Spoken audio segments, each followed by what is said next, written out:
On time, we've got Dr. Richard Bandler.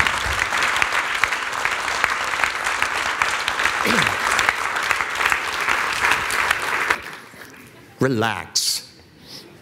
I'm not even getting paid to do this, so I may not say anything. Gee, I didn't realize so many of you were newbies. That's great. Can you tilt that light off a little bit so I don't go blind while I'm doing this? Or I'll get a pair of sunglasses or something. Anyway, I was thinking about what I was going to say today. I don't usually plan much when I give lectures, and I thought, well, you know, I have an hour.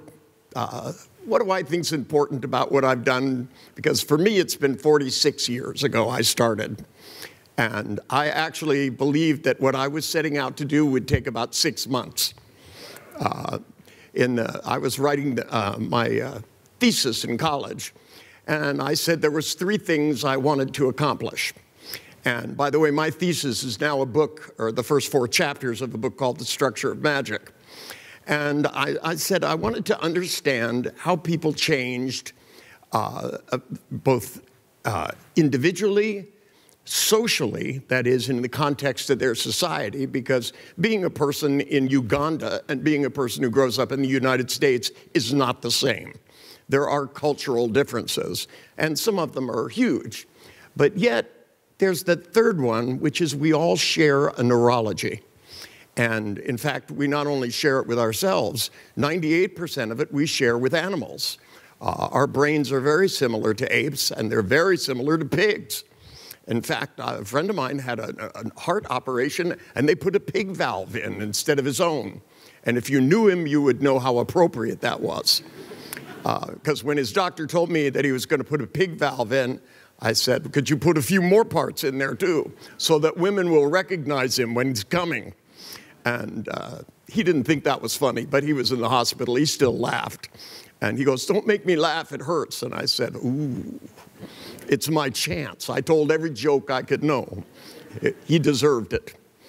But you see, when I set out those 3 things, I was very naive about it. Because when I had looked at, because what happened is I met all these psychiatrists inadvertently. I actually gave one of them's son music lessons when I was in college. And he introduced me to a group of psychoanalysts and psychotherapists at a cabin that he had out in the woods. And I sat there listening to them talk about what they did, and I was a little confused. And I even said to one of them, I said, well, wait a minute. I thought your job was to get people to be better. And he said, oh, we do. And I said, so like if somebody's afraid of heights, then what do you do to make them not afraid of heights?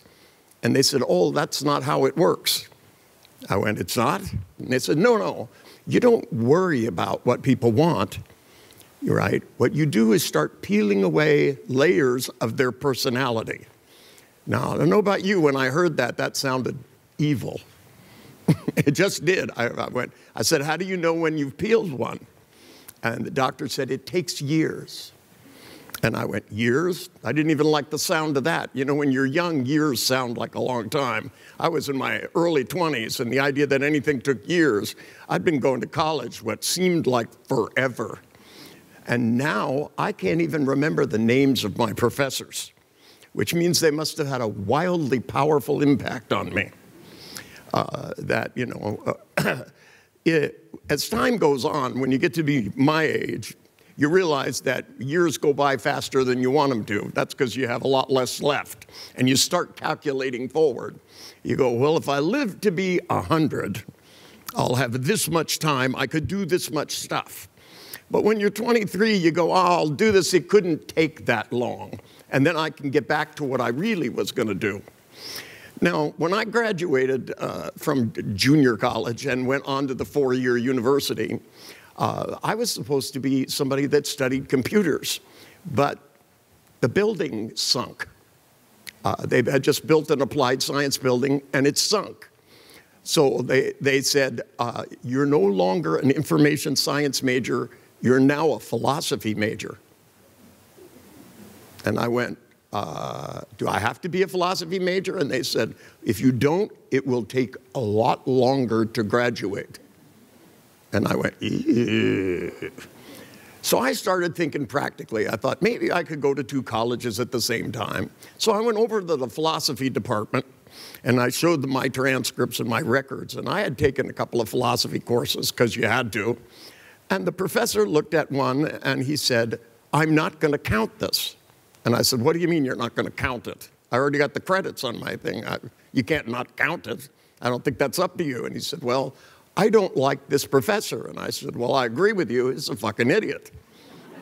Right? And I said, as a matter of fact, I found out those notes that he was reading from, he had just copied them out of a book. Because I'd gone in the library and read, I read pretty fast, and I read a lot of books. And when he started giving a lecture, I suddenly went, this is word for word familiar. So I went back to the library and pulled this book off, and I'd only read about 5 pages of it. But sure enough, bang, there it was, word for word. So I took the book out of the library and went and sat in the front row in his class and followed along with my finger. Right? And he called me in after class and said, we need to talk. And he said, I said, why didn't you just use this book as a textbook? I could have read it and stayed home. The sitting and listening to you read, I said, it reminds me of when I was in kindergarten, actually. And the teacher would read me the book because I didn't know how to read. And he said, well, no, he said, these are very good lecture notes, but, I just want to, and I said, you just want to not work. That's what you want to do. You want to get out of your job of teaching people something useful. And I thought that's what you're supposed to learn in college. But then I started teaching at college, and I got in trouble. And you know what I got in trouble for as a teacher? Not sleeping with students, and there were other professors doing that.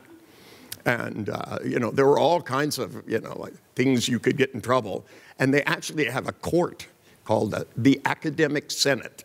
And I got called up in front of the Academic Senate. And the charges against me were teaching undergraduates to do things rather than teaching them about things. And when I said, that's what I'm accused of? And they said, yeah. And I said, well, when I took biology, they taught us how to do certain things, experiments. And I said, and when I studied chemistry, they taught us how to bond things together and break things apart.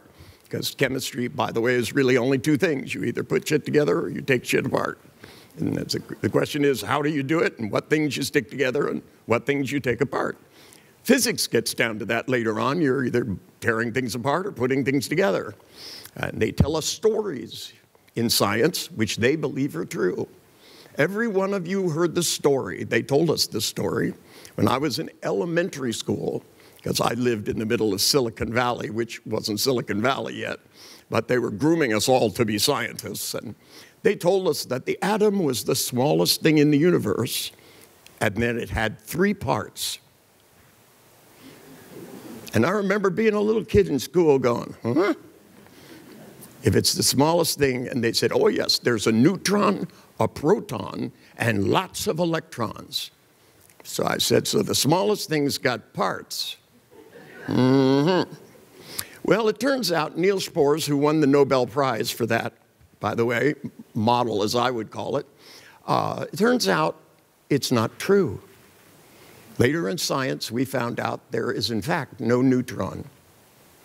So all the things that we use that model to design, like Naugahyde, plastic, your sunglasses, things that we sit in chairs, didn't disappear because it was only a way of understanding things, which is what separates us from animals, by the way.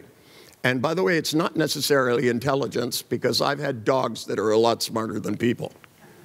I used to train dogs to do things for the government, and they were very smart dogs. And sometimes the dogs would look at my clients when they come over and go, can you believe he said that? You can't believe it, and it's funny because people would go to therapy, and when because I only took, for all the years, by the way people became my clients was that everybody else gave up on them. And you see, when I told this group of psychiatrists, I said, when you guys have someone that you don't think anybody can help, send them to me and I'll figure out something new.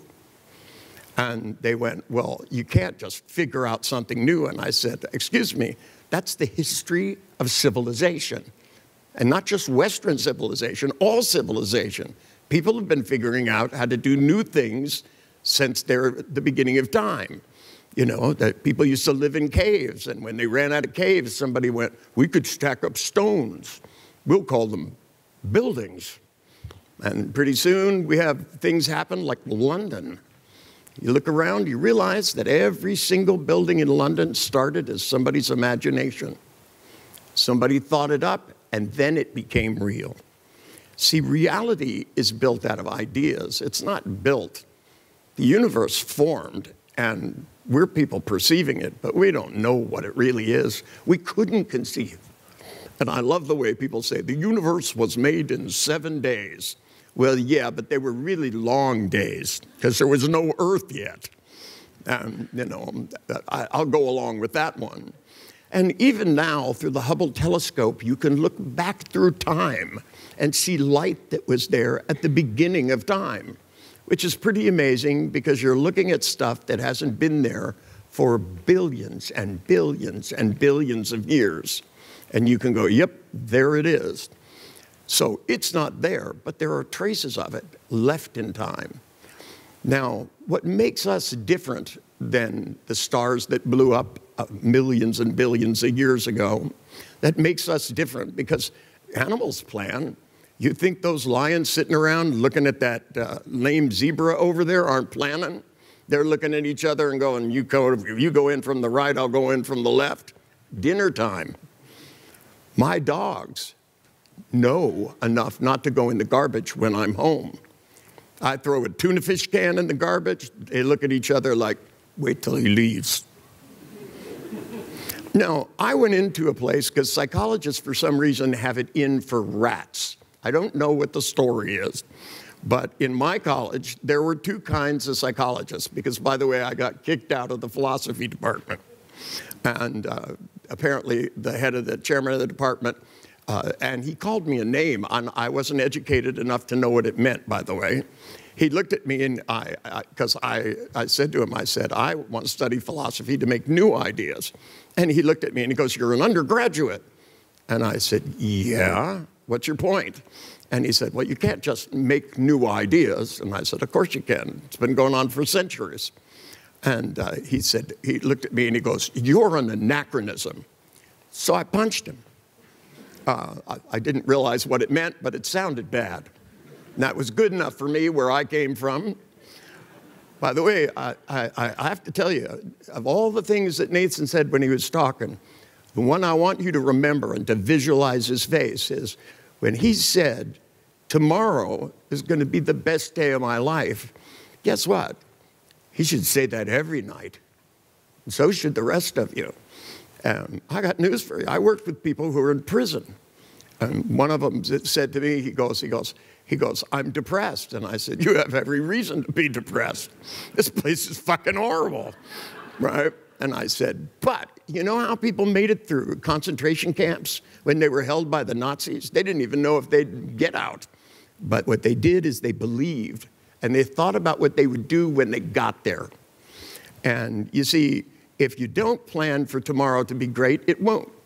How many of you in here, because a lot of you have never been in a room with me, how many of you, especially those that haven't heard me talk about this, can wake yourself up at a certain time in the morning? You may set your alarm clock, but you wake up just before it goes off. And some of you don't even set an alarm clock. How many of you in this room? Look, it's almost half of you.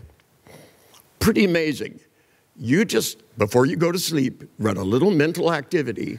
You can wake up from a stone cold sleep, completely unconscious, at a specific time. That's pretty amazing if you think about it. You know, tonight, when you go and you're setting that alarm clock in your head, setting the one out on the outside, you're going to wake up before it goes off. You might add a little something to that and say that not only are you going to wake up, how about waking up more happy, more driven, more excited, and about to have the best day? Because if you don't try, then it's not really planning till you plan something new. Animals have instincts, and the instincts tell them what to plan. My dogs love food, especially stinky stuff like tuna fish cans. I used to put anchovy cans in the garbage, and then when the dogs weren't looking, I'd take them out.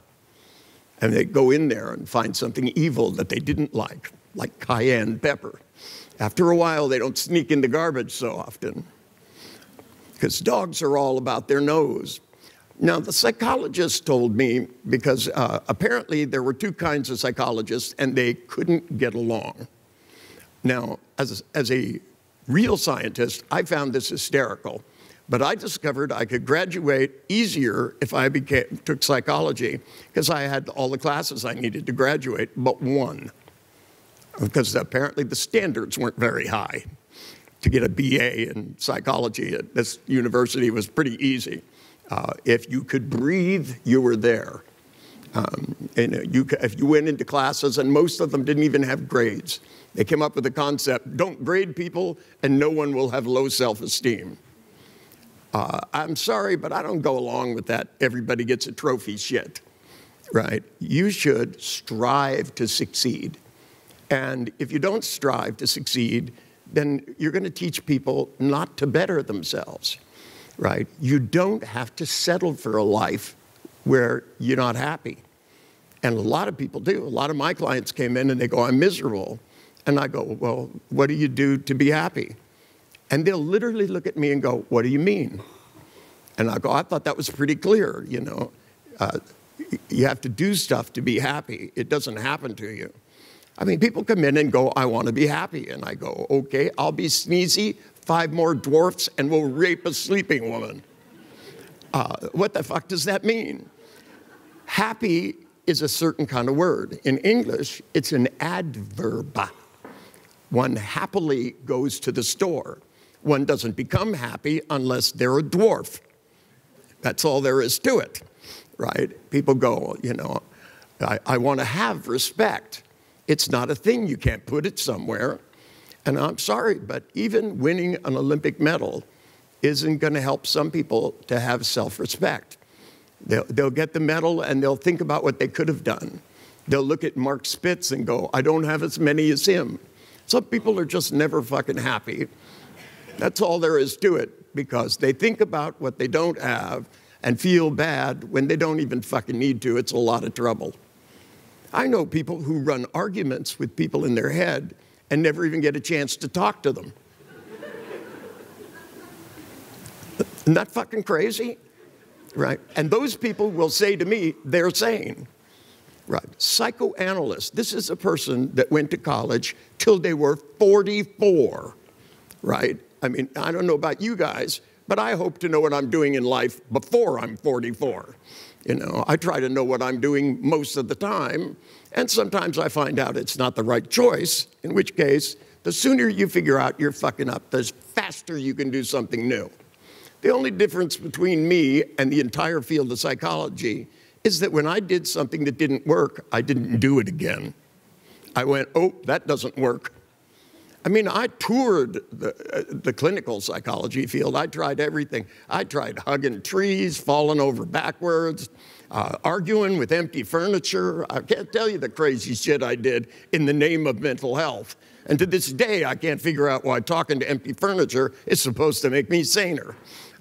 You know, and then beating it up, that was even weirder. I have a black belt in Gestalt therapy. I fear no furniture. But then I went to the other side because the buildings were next to each other. Clinical psychology, experimental psychology. Now, I want you to consider if in the field of medicine, the researchers would not talk to doctors. Wouldn't that be bad? Right? Because doctors have to know what the researchers found out, and they also have to tell them what's coming through the door, because we don't want to cure diseases no one has. Now, I remember I lived in San Francisco, and people were getting AIDS, and doctors didn't know what the fuck it was, right? And they were getting sick, and the doctors, would go into the hospitals. They'd have meetings, and they go, "We have these sick people. They're dying. We don't know what it is." And people began to do research on it and study their blood and study things, and it took them years and years and years to figure it out. So we figured out that if we have a disease that's transmuted sexually, that can kill you. Now, I'm lucky I grew up in the generation before this disease, and I'm very grateful for that. But now you don't need a rubber, you need a wetsuit. That's all there is to it, I mean, I grew up in San Francisco in the 60s, and, they said it was all about free love, but it basically was about drugs and music. And the fact that most of us that grew up in that generation spent our youth once a week hiding underneath a desk this high from atomic warfare. Sounds goofy, doesn't it? Some of you younger people think I'm fucking out of my mind, but most people my age, they'd go, we all had to get under our desk in case a nuclear bomb went off. Now, I don't know about you, but if you did that once a week, you'd be the fire alarm every once in a while. There was a fire. We had fire alarms. We'd go outside. You had that nuclear buzz at the school, all through school, all the way up till I graduated from high school. High school students hiding underneath their desks. Now, from my junior high school, you could look out the window and see Ames Research, Moffett Field, the Naval Fleet at Alameda. Basically, we were at ground point zero. And I'm pretty sure them little desks weren't going to keep us alive when the inferno of God landed right in the middle of it. However, when an atomic bomb goes off, before the radiation evaporates you, there's a great wind that blows, which knocks windows out. And they were actually frightened that you would get cuts before you were evaporated. Now, whatever rocket scientist came up with this and talked politicians into making this something that everyone in California had to do for the next 15, 20 years had a psychological impact on people like me. When people would say, well, you really shouldn't take a chance, we'd all look at them and go, what the fuck difference does it make? We're all going to be dead, right? We might as well just fucking do it. Here, hand me that. What is it? And they wonder why my generation was like that. And then when we found out it was all a big fucking lie and that nobody was going to blow off any bombs or anything, we all got a lot more conservative all of a sudden. Now, while everyone was dropping out and tuning in and turning on, I was born dropped out, so I already knew about poverty, and I decided it wasn't good for me or anybody else. I didn't like the idea. Now, I got smart enough to figure out that if I stayed in the ghetto I was living in, I'd probably die like my friends were dying around me. So I thought the first thing to do was to move. I figured if you were close to rich people, you'd get richer. And it turns out I'm right.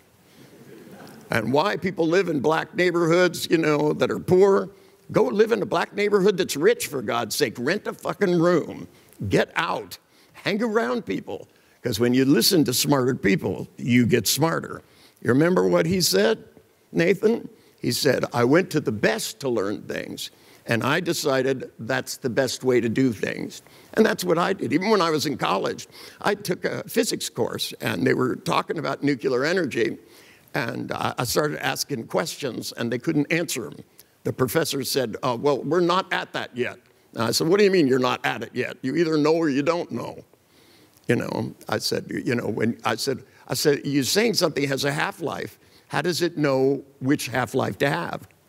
And of course, he wasn't a real physicist. He was a college professor. And a lot of people become teachers in our society because they couldn't decide what to do, basically. And a lot of people get into teaching for really the wrong reason. They go, I'll have my summers off. And then they end up in a classroom with a bunch of kids, and they go, I didn't know I had to be around them. I had teachers all through school. I had a few that were really into it and really good, and they were always in trouble for some reason. If you actually teach children, you get punished in the school system. something is astray here.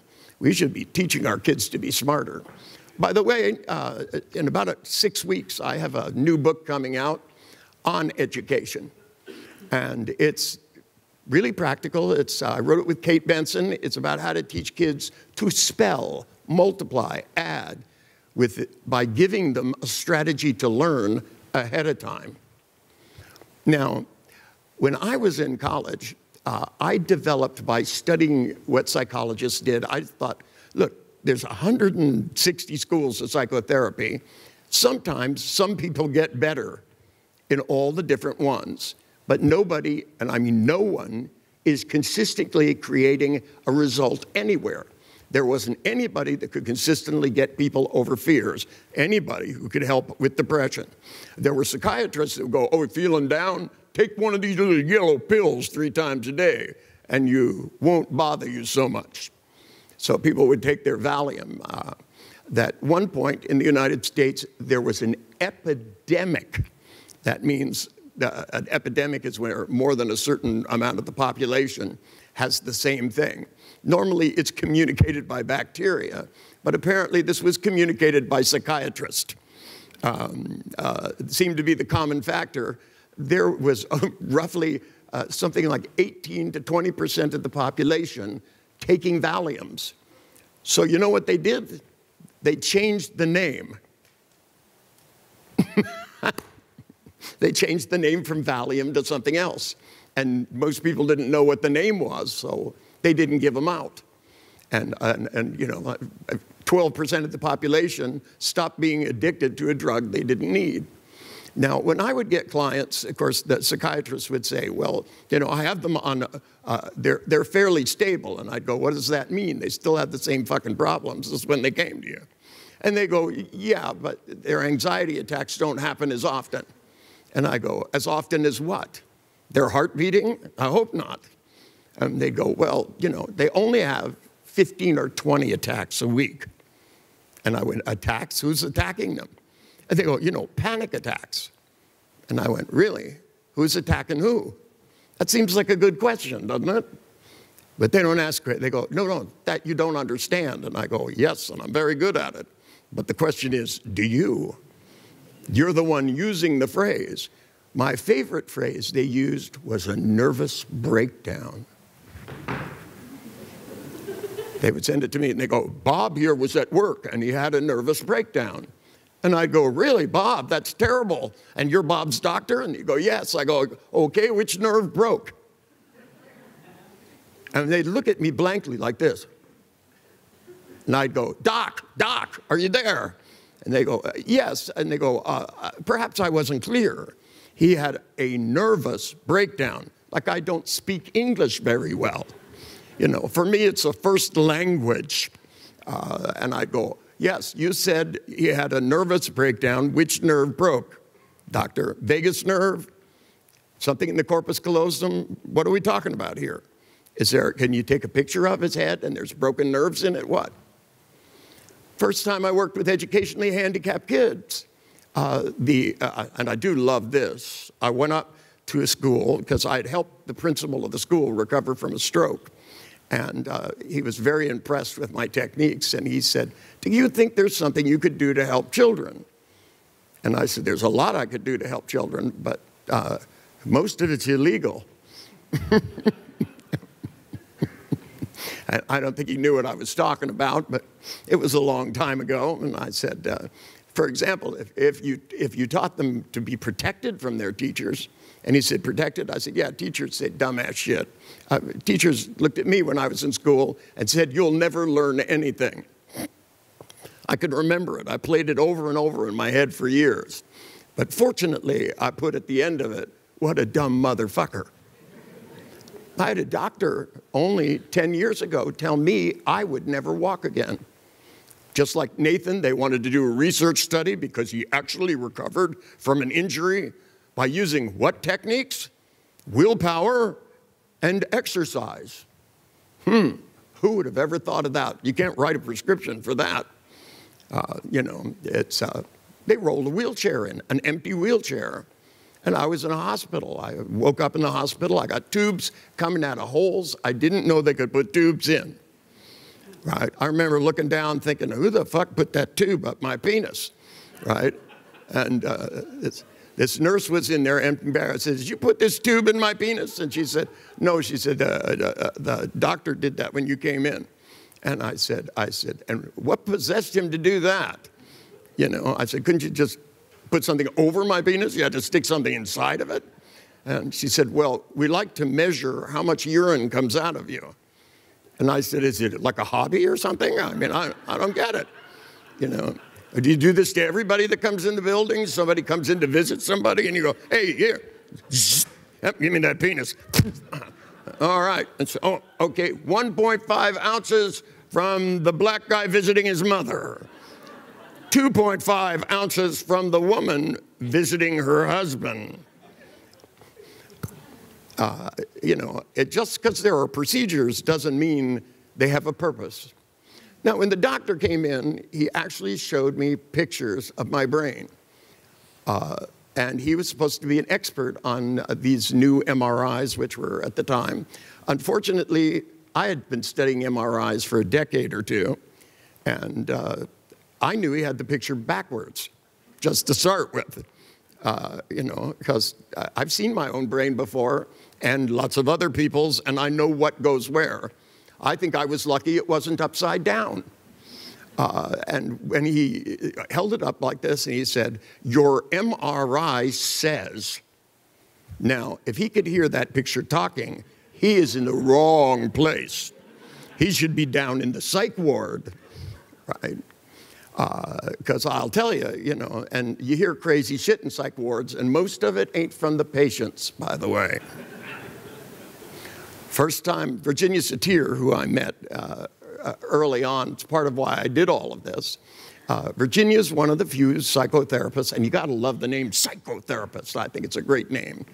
But anyway, when I diverged, so let me get back to the what was it said on her door when I walked up? Because the principal said to me, go meet this woman. And I went up and it said, learning disabled counselor. And I remember looking at the door going, how sad. And I went in and I went, are you okay? And she said, I'm fine. And she said, you must be that friend of the principal's. And I said, yes. I said, because all I asked for was 5 learning disabled kids and to see them an hour a day for a week. And she pulled out these big files. These kids were only in the 5th grade. They had files this fucking big, right? And I said, what's in the files? I mean, because I can't imagine, what would you put in there? And they said, oh, we've done a lot of testing, and Bert here is cross-hemisphered. And I went, cross-hemisphered? I said, does that mean his left hemisphere is on, like, there's a straight line and then it curves in instead of out? What are we talking about here? Are they this way? You got one lobe in the front and one in the back instead of like this? And she said, what do you mean? I said, well, you said they're crossed. What exactly is crossed? And then she pulled out all these papers with words on them and stuff. I said, excuse me, there's no CT scan. There's no MRI. There's no picture of his brain, and you're saying wires are crossed. And she goes, well, we can tell from his response to these things. I said, oh, so as far as you know, nothing is crossed. That's just the name to explain. I said, what exactly can't Bert do that makes him learning disabled? And they said, well, Bert can't read at the 5th grade level. He's still reading at the 1st grade level. And his spelling is virtually non-existent. And he gets letters backwards, like P's and D's and B's and stuff, I guess.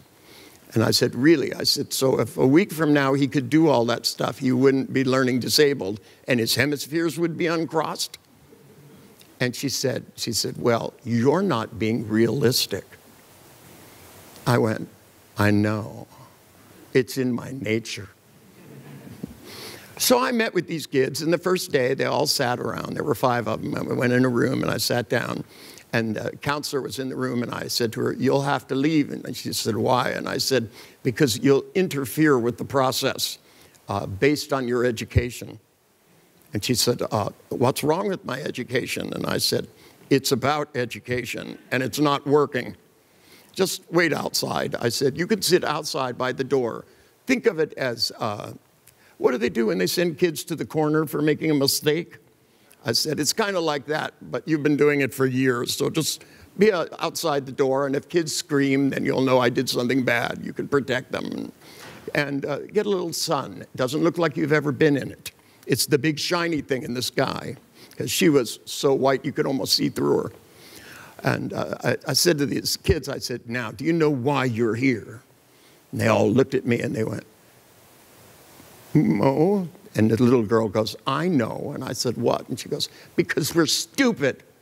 And I went, that's right. However, you're not as stupid as I am. The only difference between me and you is I know how to cheat and never get caught, and you don't. So I've been sent here to teach you so that you will be able to get all the answers on your spelling test this week. And I said, your teacher gave me this spelling book. And I said to her, I said, now, one of the words is color. I said, how do you spell color? And the little girl started to answer. I said, oh, wait a minute. I said, you're trying to sound the word out like the teachers tell you. And she goes, yeah, color, K-A. I said, no, that's not how it's done.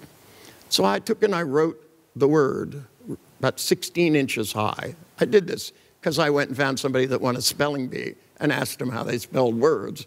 And they said, well, I can spell them, but I don't know how I do it. And I said, well, I tell you what, make a picture of a naked man dancing and spell the word disappointment. And she looked at me and she said, well, I can't do both. And I said, what do you mean you can't? And she said, I have to put the word up so I know what letters. Because, you see, good spellers can read it forwards and backwards. So when I wrote color, I made each letter a different color. And I had the little girl look at it, close her eyes, see the letters, and I said, what color is the L? To make sure it's a remembered image, not a constructed image. Because you can make pictures of giraffes with pink noses and purple polka dots in your head.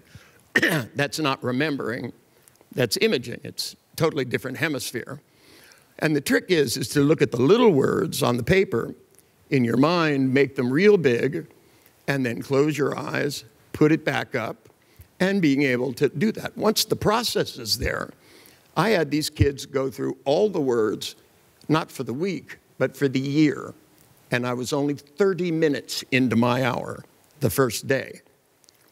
Now, the second day, I taught them how to add, subtract, and multiply, and explain to them there is no such thing as long division.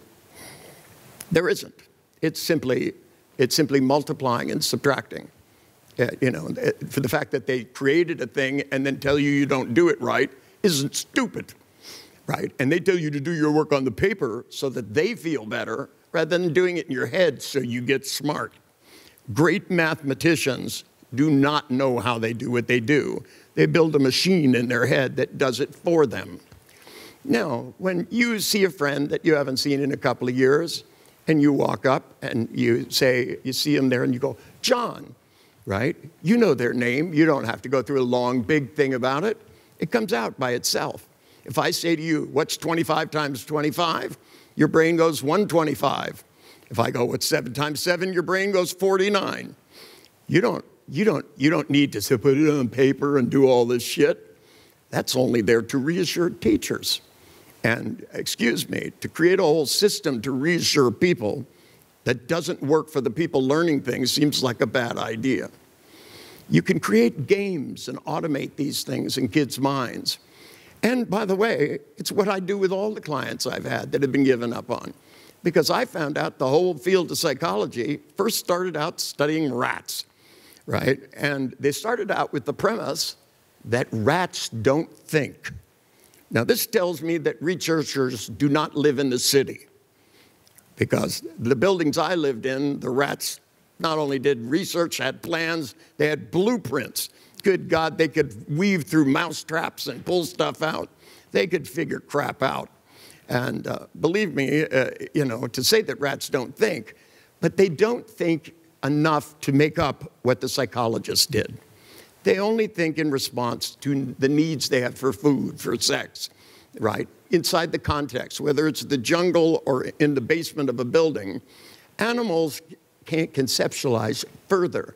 The problem with humans is we have language. We can conceptualize to the point where it has no relationship to our experience. People come in to me and say things like, I'm disappointed with life. And I go, really? How do you know that? Maybe you're not. And they always go, I'm pretty sure I am. And I go, okay. And I'll pick one thing out of the air and ask them if they're disappointed about it, and they'll say no. The guy that came in and said that to me, by the way, had on probably a $15,000 suit. He had a custom ring, and he had a custom car outside. I saw it when I came in. And it was a one-off Ferrari. He had a lot of money. And when I said, you love your suit? And he goes, yeah. And I go, but you hate toilet paper. And he went, yeah. He said, it's too thin this way. And I said, right. And I said, and everything about relationships with people disappoints you, especially women. And he went, well, he said, I have an idea in my mind of what the perfect woman would be. And he said, and I've tried to find her. I went, really? Good luck with that, you dumbass. And he went, what? And I said, by the way, the therapist that referred him to me looked exactly like Sigmund Freud. I mean, he had a suit from the 1800s, the beard, the glasses, the watch chain, and he had a German accent, right? Didn't help him, but he'd been going to him for 8 years, right? And I said to him, he said, the therapist said to me, he goes, Dr. Bandler, he said, how did you know he would be disappointed with the toilet paper? Watch the cell phones. I use them as rectal thermometers when they go off. It's an instinct. So it's up to you, one way or the other. The cool thing about them is when you turn them off and you turn them back on, all your messages and shit are still there. I try not to answer mine so I can save up the people, right? I go, if I don't answer this for 2 days, I can deal with everything in 20 minutes. Then I'll call everybody and I'll give them each 2 minutes and go through whatever it is, and I'm done. I put the thing in the drawer. I don't even have one. I left it in the safe so that all the people's problems are safely put away where they can't hurt other people. Now, when I said to this guy, I said, look, it really boils down to this. You see, this guy doesn't have the solution because he thinks that in order to be happy, you have to be able to have the outside world match the pictures in their head. If it's this, then I can be happy.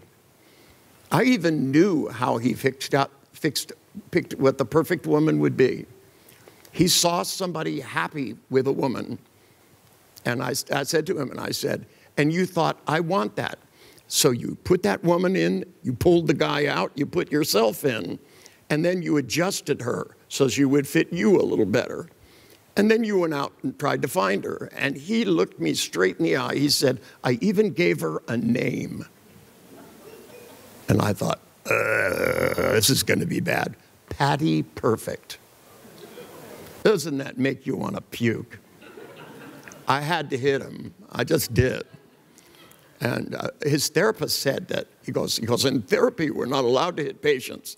I said, neuro-linguistic programmer, we are. Smack the therapist, too.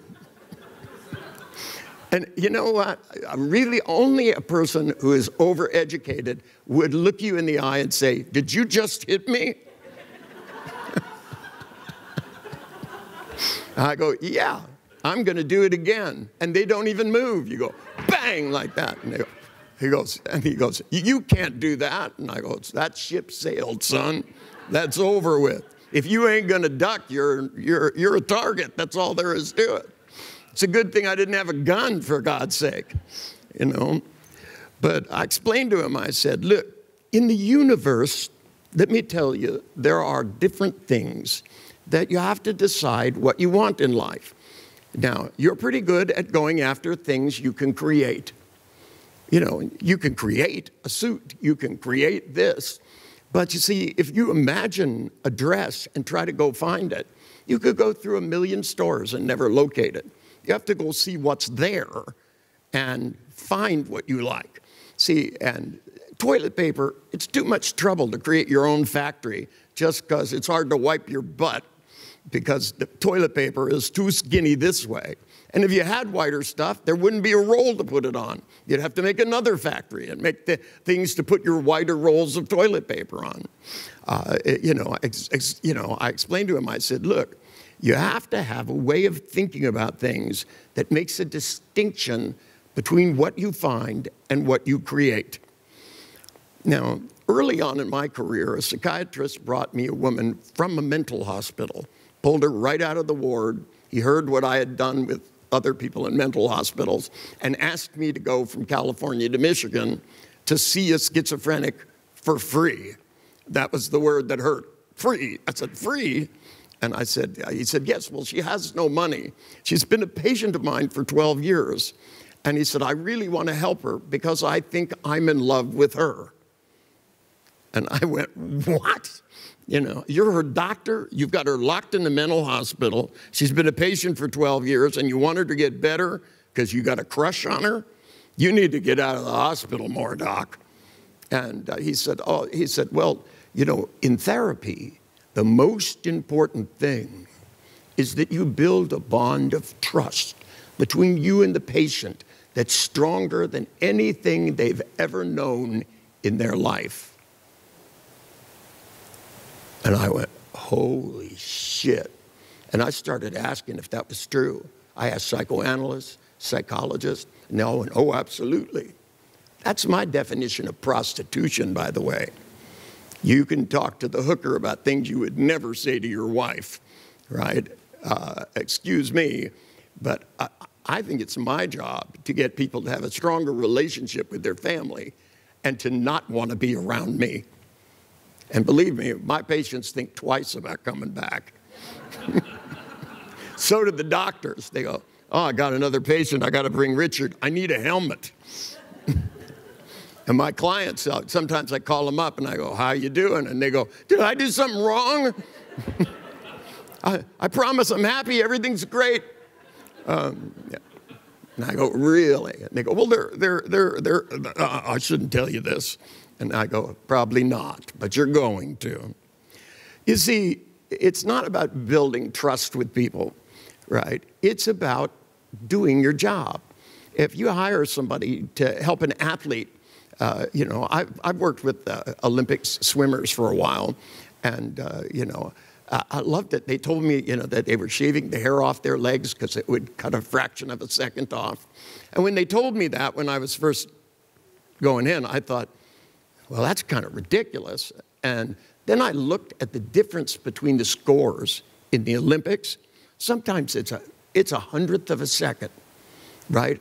Now, but I don't think it's so much the resistance of the water on the hairs on your skin. I think it's your beliefs about it. Because if you believe 100% that you've done everything you can do, and you put 100% of everything into anything you do, you're bound to do better than if you don't. And if that means building beliefs, which may or may not be true, it's all about lining up your conscious and your unconscious to go in the same direction. That's the definition of success. Anyway, this shrink throws this woman in a station wagon with her parents and drives out to California. And I lived up in the mountains. There wasn't anything near, no hotel to stay. The closest one was 8 miles away, and it was a seedy little motel. And the psychiatrist called me from it. He goes, we're here. When can you see her? And I said, well, you know, you haven't told me what she's locked up for. And he said, well, she's a schizophrenic. And I said, yeah, but so are you. You know, I said, you told me all kind of crazy shit. right? You know, I mean, I heard psychiatrists sitting around talking about people's id and ego. And I haven't found one of those either. I did autopsies. We never found any of that shit. You know, sorry, but some things are just words and don't have much attached to them. And I said, okay, you can bring her up here. I said, but when you do, I said, when you come in, I said, the first thing I want you to tell me is what behavior would have to change in her for her to not be locked in a mental hospital. And he said, well, I can tell you that over the phone. He said, she believes she's killed her parents. I said, I thought you said she's brought her parents. And he said, yeah, but when she's with her parents, she's fine. But the minute they're out of her sight, she cries and screams and says, I killed my parents. And it's, you know, and then he went into this whole, the duplicity of the personality and started talking what I refer to as psychobabble bullshit, right? And I said, all this talk you just had, does it help you to help her? He went, no. I said, then I don't want to hear it anymore. There will be consequences. So he brought her up, and she sat there crying and screaming about how she'd murdered her parents with a knife and stabbed them and killed them. And I looked over at her. I said, I thought you had lunch with them. And she goes, yes, I had lunch with them, and then I killed them. And I went, oh, okay, great. So I looked at her, and I said, look me in the eye. And when you do that, people get sleepy for some reason. Could be that I've done hypnosis for 45 years. And I talked to her for a few minutes, and she closed her eyes and sat back comfortably. And I turned to the psychiatrist, and I said, okay. I said, I know what to do now, but I'm going to need your help. And he went, my help? And I said, yeah. I said, you know her parents are alive, right? She said, yeah. I said, okay. Now, Doc, I want you to imagine, if you would, close your eyes, and all psychologists immediately close their eyes. They think it's something bad. I'm not quite sure why. He started to cry. I went, stop it. I said, this is not an encounter group session. I don't want to hear about your parents. Blaming your parents is just a bunch of bullshit. You know, the reason you have problems is because you were born. Caused it all. Now we know why, right? Doesn't change anything, but I don't want to hear any Oedipal complex. That stuff is just ludicrously sick. And when these doctors would tell me, oh, yes, Oedipal complex. And I go, so, Doc, you really think children want to fuck their mother? Is that what you're telling me? Because I just don't see a kid in the crib going, oh, man, the babe with the big tits going to give her the high, hard one. I just don't think so. You know, you might call that science, but I call that nonsense, right? I'm sorry, I just don't buy any of that crap, and I don't care. I don't want to know why people got problems. I want to know how to get them so they can function. This woman has been in a mental hospital for 8 years. 8 years of her life has been robbed, right? And before she went in the mental hospital, this stupidity, because, by the way, I don't think of mental illness. I think of stupidity. People come in and go, I have emotional problems. I go, no, you don't. And they go, oh, I'm sure, Don. Nope, just stupid, that's all. Stupid you can fix. Problems, could be hard. A lot of people think schizophrenia is genetic. If that were true, how come I keep stopping it? I mean, to me, you know, they go, well, have you done research? Yeah, I got clients better, and they're still better. 40 years later, they're still better. Okay, and this one, right? Now, all those people torturing rats in the place, all those clinicians doing studies, all the time somebody gets a PhD, they're supposed to have added to the field of psychology with progress. Now, if you read most of them, I wouldn't consider it a great contribution because I sat in the library and read loads of them. There was one about the relationship between the vividness the vividness of your dreams and the intensity of your orgasms, right? This was done at a woman's battered shelter, which doesn't seem like a random part of the population, right? And, you know, women who just got away from some guy beating the crap out of them, they go, how vivid have your dreams been? Well, my guess is they were a lot more vivid than before he started beating the crap out of them. You know, I refer to that as post-stress syndrome. And to think that that's a good place to figure out whether the intensity of your orgasms is related to the intensity of your imagery as a contribution to the field. And by the way, this was the dissertation given just before mine. And hers was accepted and mine wasn't. You know why? I had no footnotes in my thesis. And I said, I didn't quote anybody. And they said, where did this all come from? And I went, I made it the fuck up. Where do you think all science comes from? At some point, somebody has to make it the fuck up. The question is, does it work or not? Try my stuff, it'll either work or it won't. Just that simple. Now, I turned to the doctor and I said, okay, doc, while you got your eyes closed, I said, this time, just imagine taking this woman out of the mental hospital, driving in your car to the airport, getting tickets, walking up onto the plane, right, taking off, getting a horrible meal that they tell you is food. The chef even puts his picture on the menu. I never could figure that out. And then landing, taking a taxi cab all the way up here to my house. I said, did you do that? He went, yes. And I woke her up, and I did the same thing with her. And I asked her, I said, how did you get here? And she said, I flew. And then she went, I drove. I flew, I drove. I did both. I've come twice. And I thought, I could develop a technique for women out of this somehow. There might be something in this. And I went back to the shrink and I said, how about you, doc? I said, which one's the real memory? And he said, well, obviously, he said, we drove out here. And I said, doc, how do you know which memory is real? And he looked at me as only somebody who has got that many advanced degrees can. And he said, well, he said, the fantasy has a black border around it, obviously. Well, my fantasies don't. My fantasies become real most of the time. And I looked at the woman, schizophrenic, and who's still crying. She's oscillating between crying over whether she flew or drove, whether she killed her parents or didn't. And I looked at her and I said, did you know that fantasies have black borders around them? And she looked at me and she goes, what fantasies? And I said, you're not qualified. And I put my hands on the side of her head and I looked at her and I said, sleep. Just go inside and relax. And while you're relaxing, I'm going to talk to your unconscious about something that's very important. And I lifted up her arm and I told her not to put it down any faster than her unconscious would go through and take the things she fantasized and put black borders around them, make them a little smaller. And the things that really happened, like having lunch with her parents, those would have no border and be very big. And to go through these at the speed of light, all the way from her childhood up to the present. And when she was done, her hand would be touching her knee. And I said, you have 2 minutes. And I turned back and I looked at the doctor. And oops, he was like this. And I thought, what a rare and unprecedented opportunity. I have been known to pick on doctors from time to time, only so that they'll learn more, and sometimes just because it's fun. I had a guy come in, he had a paralyzed leg, and the doctor told me it wasn't paralyzed, that it was hysterical. And I said, what do you mean? He goes, hysterical paralysis. We've checked with every neurologist.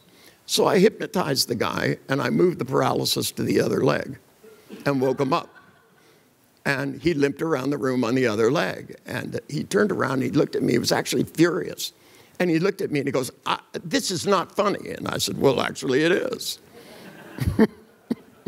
And he goes, you're not going to leave it like this. I said, should I put it back in the other leg? And he goes, well, I don't want to be paralyzed in either leg. And the doctor says to me, pipes up. The doctor at the time was an MD. He wasn't a psychiatrist, but he was almost as stupid. And he looks at me and, you know, it's not their fault. It's the educational system doesn't teach them. They're supposed to make their clients better. If they did, all of them would be struggling to try new things. They teach them to be right. They actually have conferences where 2 people present papers on the same patient and argue about who has the right cause for their problem. And nobody even talks about who's going to do anything about it.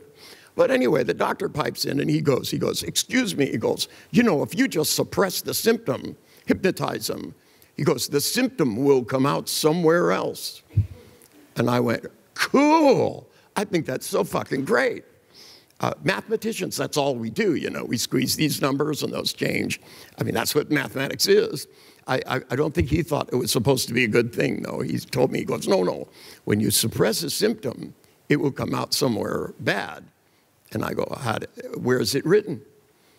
So I said, well, let's try it. So I turned back to the patient and I put him back into a deep trance. I had him relax. I made it so he could wiggle his toes and move his knees. And I took all the paralysis and I drained it down into a pool on the floor. And I looked at the doctor and I said, this has to go somewhere else. And the doctor went. And then I asked the doctor, I said, would you hand me that glass over there? And he got up and started limping across the floor. And he turned to me, furious, and he goes, this is not funny. And the patient says, well, actually it is. Now, with this guy, when he woke up, the psychiatrist woke up, brought him out of trance. He looked at me and he goes, because he'd heard stories like this one, and he said, what did you do to me? And I said, you'll find out. And I looked at the patient and I said, did you kill your parents? And she said, no. She said, that was a stupid idea. And I said, how did you get here? And she said, we drove in a car. And I said, how do you know that? And she goes, well, because I can tell the fantasy. She said, you know, they were so much alike before, I really couldn't tell them before. It tore me apart inside. She said, that's why I was so stressed. And when you looked at her, she was like totally relaxed.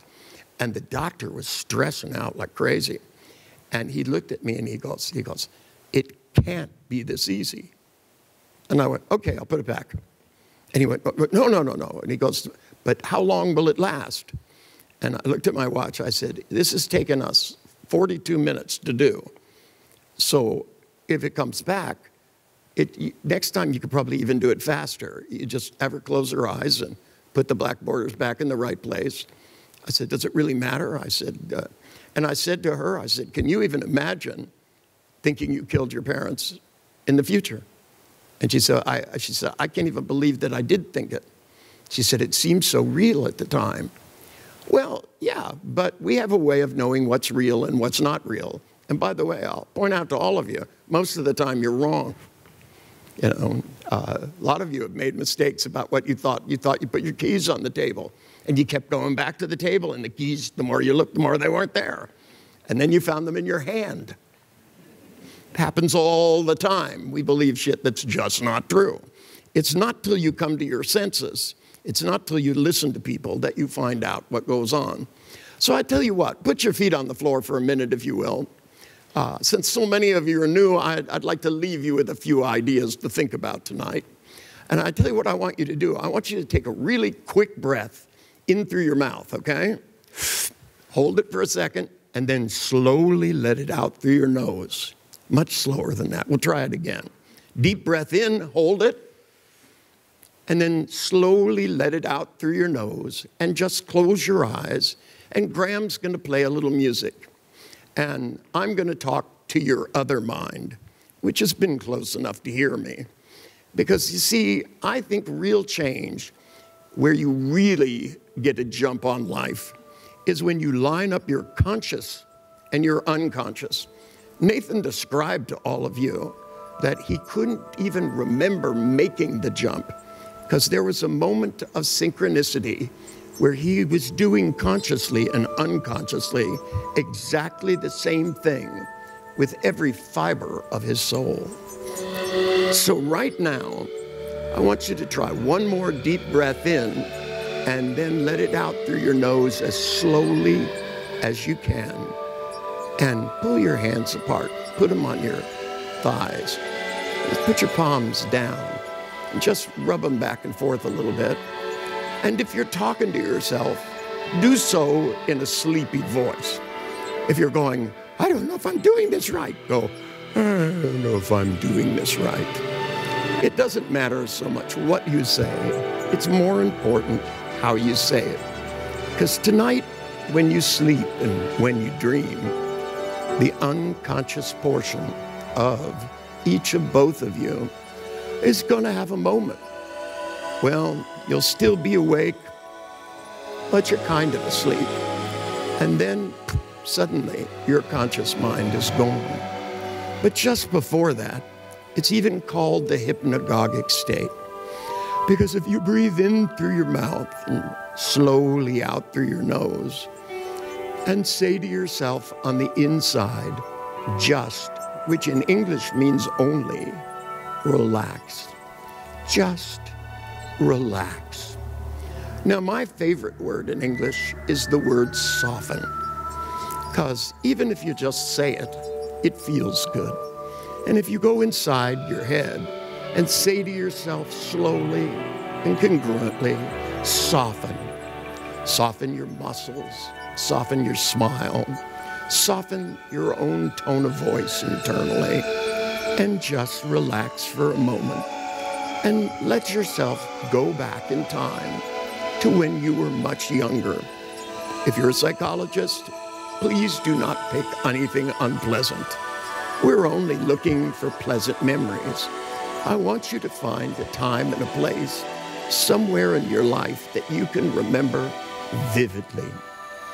And I want it to have a smile attached to it. Because to me, smiling is ever so important. When I said languaging was what I wanted to talk about tonight, I've been demonstrating to you, both consciously and unconsciously, the power of what language both conveys and how you understand. They never talk about overstanding. Understanding is that moment where people go, which typically means their brain just shut off.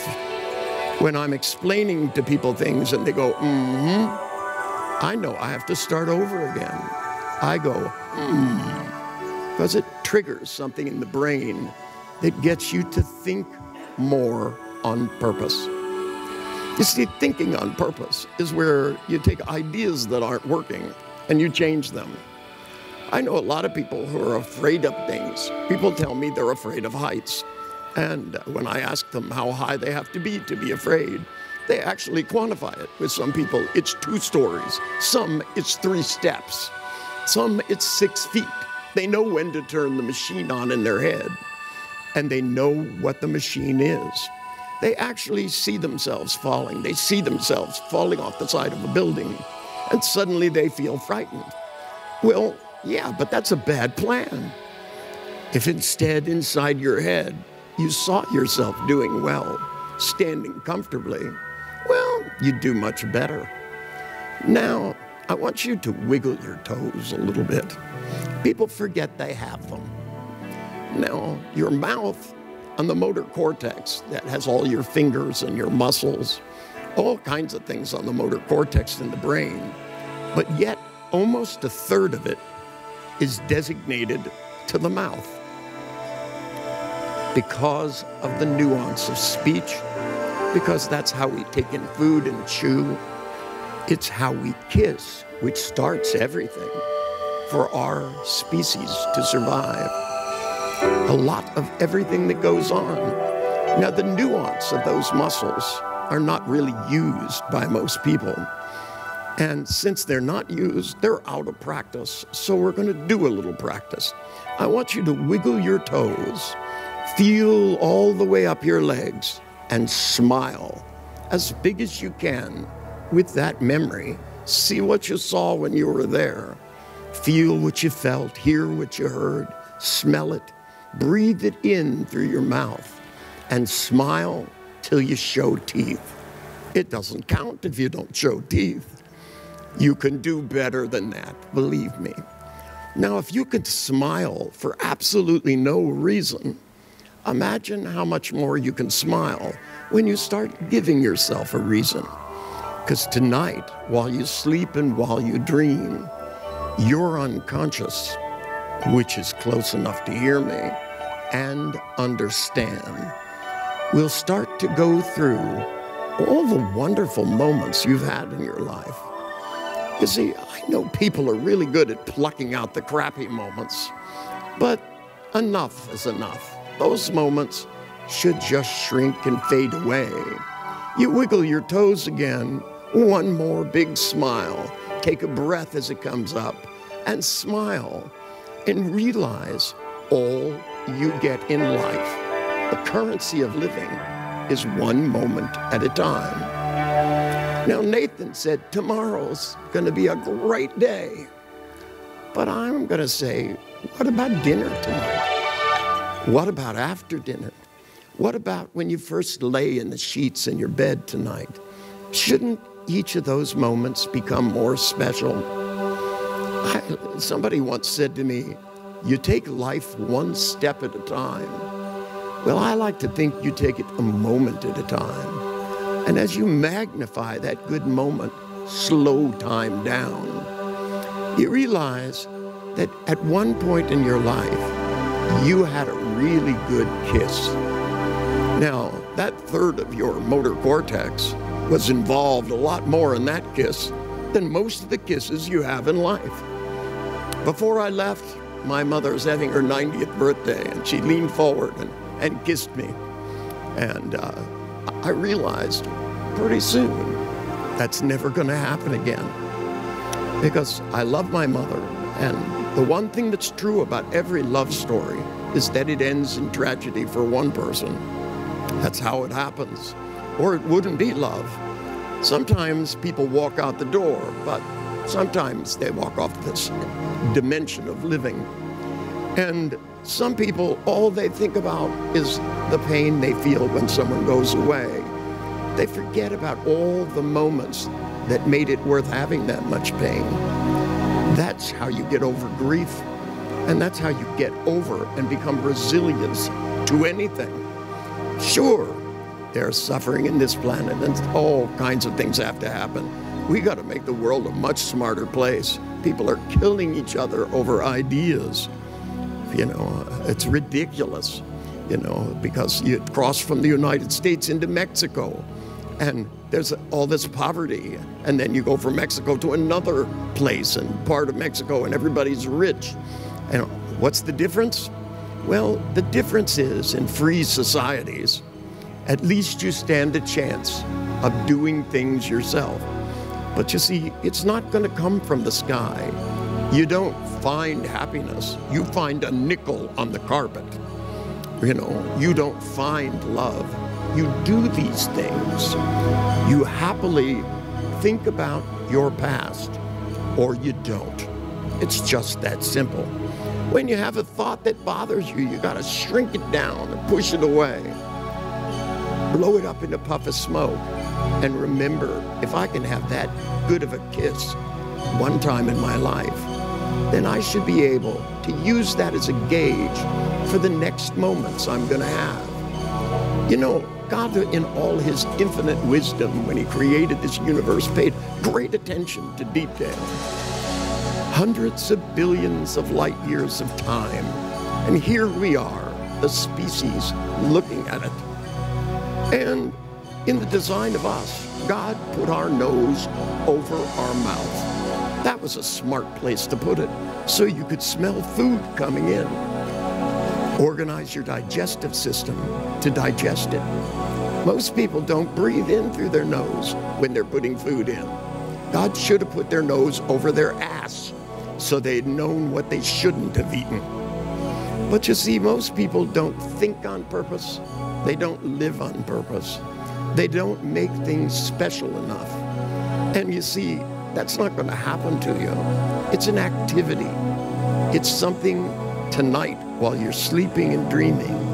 Your unconscious is going to gather these things together, sew them together, and plan so that when you wake up, you're going to hear Nathan's voice in your head saying, this should be one of the best days of my life. And I'm going to grab every special moment. The glance of a smile from a stranger, the wind in the trees, the smell of food, even the step of your foot on the ground. Everything, every breath you take, we are a miraculous being. The fact that you can think about stuff is great. Make sure you use that facility wisely. Now, Take one more deep breath and smile even bigger. Now, you know, sighing is an important thing. It's how humans do things that say, I'm done. When you eat a big meal, you push back and you sigh. When people have sex, they pant for a few minutes afterwards and then they go, because they're finished for now. And so am I. So open your eyes. You've had a great day. All of these people talking about different things. These are people who have taken a little bit of knowledge and gone a long way with it. And believe me, I wish Nathan was training doctors how to teach people to recover from injuries, how to deal with illnesses. My daughter just got over, quote unquote, cancer. And it was very difficult for her because she's one of those people that lets nothing stand in her way. But this was a big deal. She's got children and she's got a job and she had to be sick at the same time. And she had to even come to her dad and borrow money because she couldn't work for a while. And she said that was the absolute worst part of it. And I said, yeah, I know. I built that in a long time ago. Didn't work so well with your brother, but with you it worked pretty good. But you see, if she wasn't resilient, because just imagine if I had listened to the doctors that said I would never walk again and never tried, I'd still be crippled. And you see, I know that the insurance companies want everybody to get the worst that can happen out of doctors have to tell you. In the US, it's law. They have to tell you what the worst, well, if we do this, yeah, blah might happen and blah might happen. But there's nothing that says doctors have to tell it to you congruently. They could look at you and go, yeah, you know, that you could have side effects from this. But you see, time to be congruent is when you give people hope. And when you leave here, I hope the people you've listened to have given you a little more hope. And that maybe you stop and look at your life and go, you know what I need to do is start figuring. Nobody has underestimated you more than you. You have no idea what you can accomplish in life. I've worked with people. I had the worst depressive you could possibly imagine. This woman, I almost shot myself listening to her. She spoke so slowly, I wanted to put my fingernails in the ceiling. She came in and went, I'm really very depressed. And I thought, oh, God, I can't see this woman. It will take me a lifetime. And I looked at her and I said, how do you know you're depressed? And she said, why am I depressed? I said, I don't care about that. I don't believe in causality. That's Newton's universe. I'm more into Einstein. It's all relative, if you get my point. See my point? Now, how do you know you're depressed? Maybe you're happy. And she went, I'm not happy.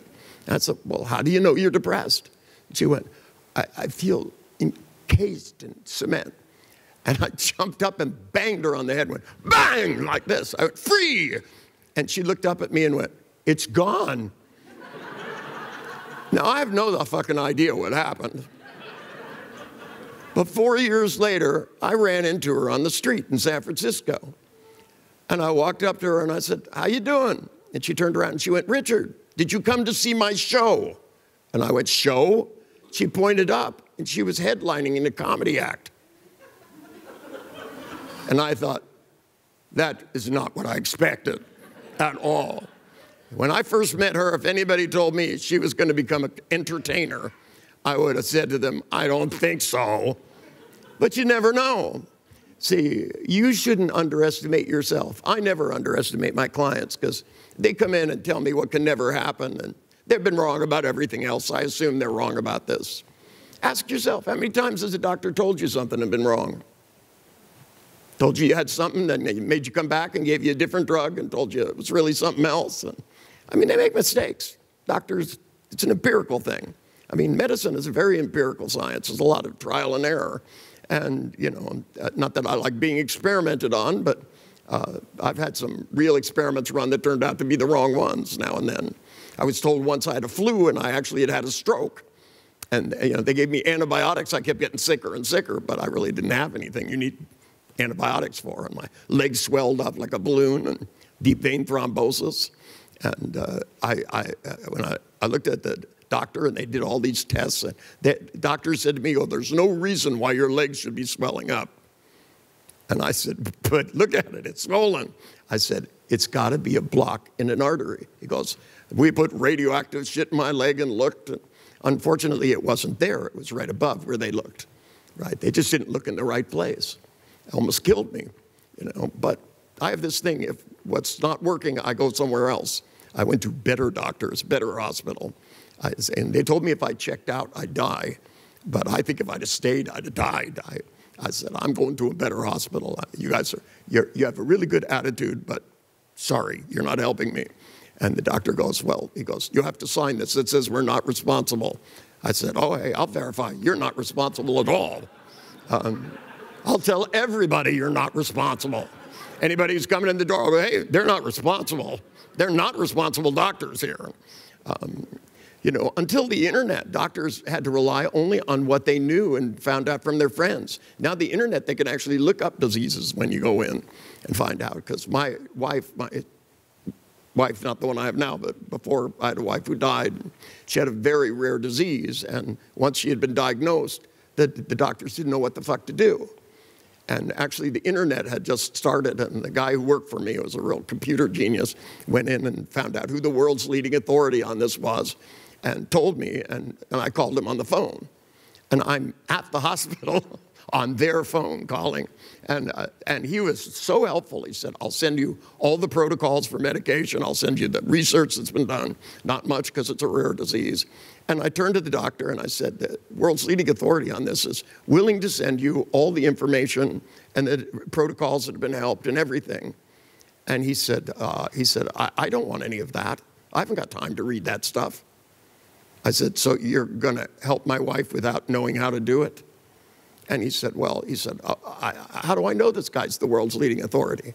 I said, because he's one of the people that does the research on it and no one else is. And he's got patients who have gotten better, and you didn't even know what the fuck it was. I had to go to another doctor to have it diagnosed. And he said, well, it would be a waste of time. He said, we're going to develop our own stuff here. And I looked at my wife, and she said, we're going to another hospital, aren't we? And I said, that's right.